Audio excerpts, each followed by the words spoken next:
In the cold vacuum of space, among the sprawling galaxy of countless planets, one civilization stood out, the Arthal, a race of highly advanced and aristocratic aliens.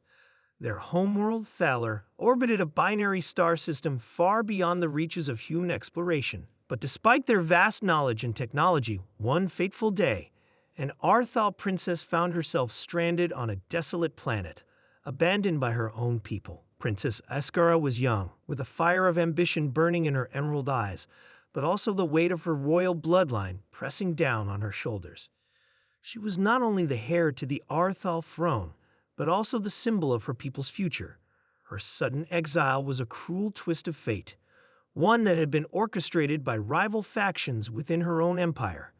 Thaler was on the brink of civil war, and to prevent her from ascending to power, they had abandoned her on a backwater planet, Earth. The princess's ship, damaged beyond repair, lay in ruins near a remote mountain range on Earth. Her crew, who were loyal to her, had been killed during their escape, leaving her alone in an unfamiliar and hostile world.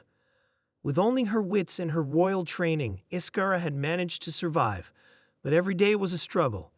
She had no way to communicate with her people, no hope of rescue, and no understanding of the strange beings populating this alien world.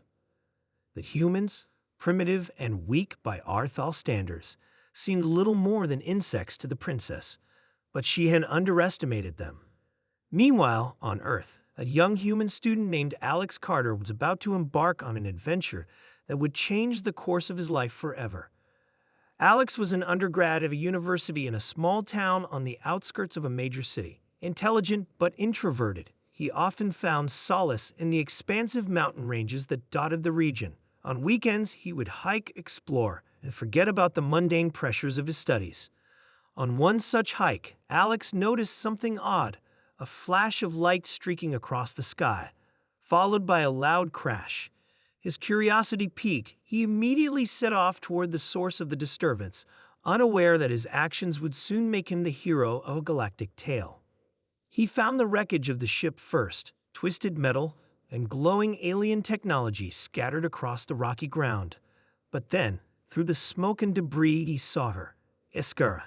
She was kneeling by the wreckage, her face pale and worn from her ordeal, but her posture regal, almost ethereal. She was unlike anything Alex had ever seen. Her smooth, silver-blue skin shimmered faintly in the light, and her features, though humanoid, were alien in ways that made his heart race. Alex approached cautiously, unsure whether to speak or just observe. He had seen enough science fiction movies to know that meeting an alien could be dangerous, but something about her, a strange mixture of vulnerability and strength, called to him. "Are you okay?" he asked, his voice breaking the silence. Iskara looked up, her eyes glimmering with both caution and curiosity. She studied him for a moment, as though weighing whether he posed a threat. Then, with a gentle sigh, she spoke in a language he didn't understand. It was a series of melodic tones, unlike anything human speech could produce. Alex, though confused, instinctively pulled out his phone, activating the universal translator app he had been tinkering with in his spare time. The app struggled, glitching at first, but then it managed to produce a clear translation. "Who are you?" "I'm Alex. I'm human. I don't know what's happening here, but I can help you." Iskara's eyes widened in surprise. "Human? You are a native of this primitive world?" "Yeah, I guess you could say that," Alex said, now fully captivated by the strange creature in front of him. "I saw your ship crash. It doesn't look like you're from around here." Her gaze softened. "I am Princess Iskara of the Arthal. My people, they have betrayed me." Alex's mind raced.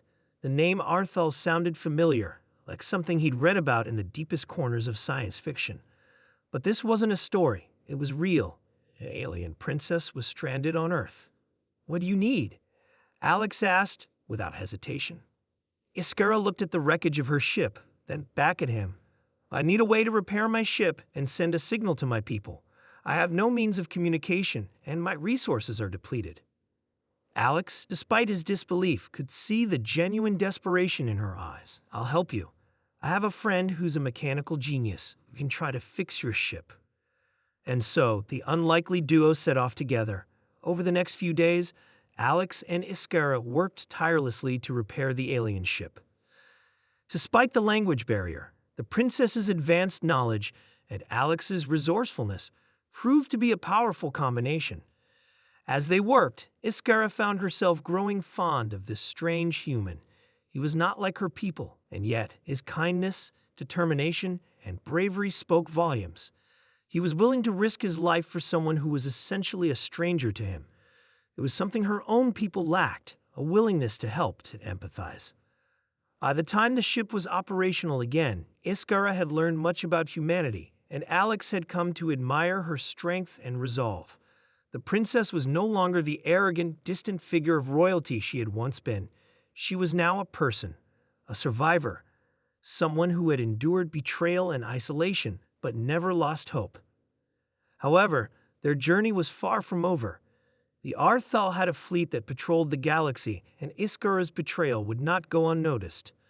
As soon as she made contact with her people, she knew there would be consequences. But for now, with Alex at her side, she wasn't alone, and that in itself was a victory. When the communications signal finally reached the Arthal capital, Iskara's enemies were stunned. A simple human student had been the one to rescue their princess, and they knew if they dared to challenge her now, it wouldn't be just the Arthal standing against her. They would have to face humanity.